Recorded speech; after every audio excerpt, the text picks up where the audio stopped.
À l'origine de maladies respiratoires et de maladies cardiovasculaires, la pollution atmosphérique engendre 48 000 morts prématurées par an. Mais Grenoble est une cuvette, au creux des montagnes. Son air reste très pollué.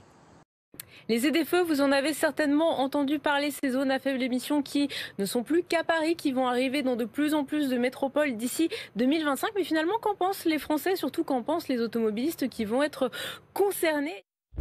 Le principe d'une zone à faibles émissions est simple. Il s'agit d'une zone urbaine dont l'accès est exclusivement réservé aux véhicules déclarés les moins polluants durant des plages d'heures préalablement déterminées. Le but déclaré est de réduire les concentrations d'oxyde d'azote et de particules dans les centres urbains.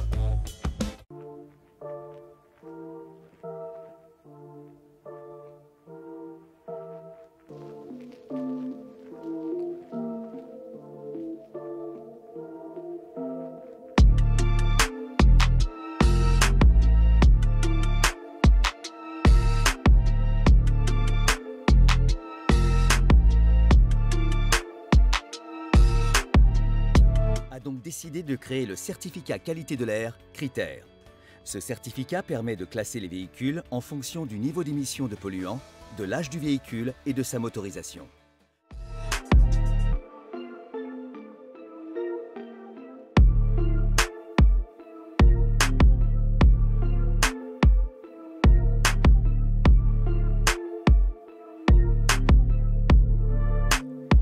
Les vignettes Crit'Air ne tiennent pas compte de l'émission de CO2 ni du nombre de kilomètres parcourus.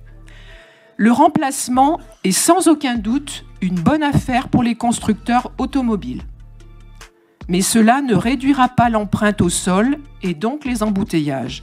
Produire une voiture provoque des émissions de CO2 non négligeables, l'équivalent de 25% du cycle de la vie totale d'un véhicule.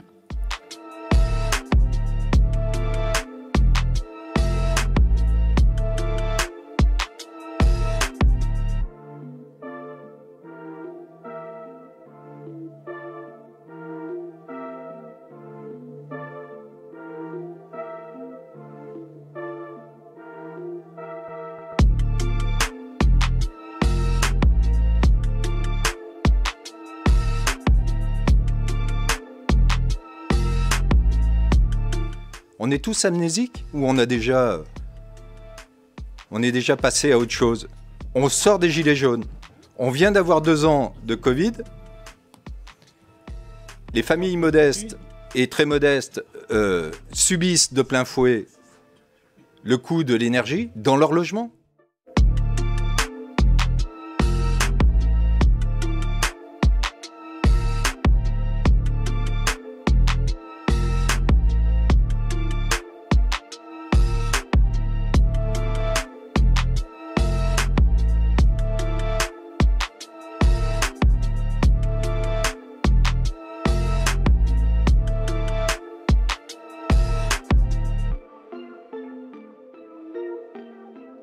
C'est pas moi qui l'invente, c'est dans les études aussi. Je peux même vous donner quelques chiffres, sans rentrer dans le détail, mais je trouve que c'est assez intéressant. Une nouvelle ligne de tramway, c'est entre 25 et 30 millions d'euros au kilomètre. Une halte ferroviaire nouvelle, c'est entre 5 et 15 millions. Un nouveau parc relais, c'est de l'ordre de 2500 € la place de stationnement. Il en faut 2000. La création d'un nouveau dépôt pour les transports en commun, 3 à 6 ans, il faut 35 millions d'euros, etc., etc. 2 milliards de...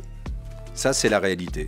Nous avons notre truculence de dire que oui, nous avons des convictions et que oui, nous défendons des valeurs.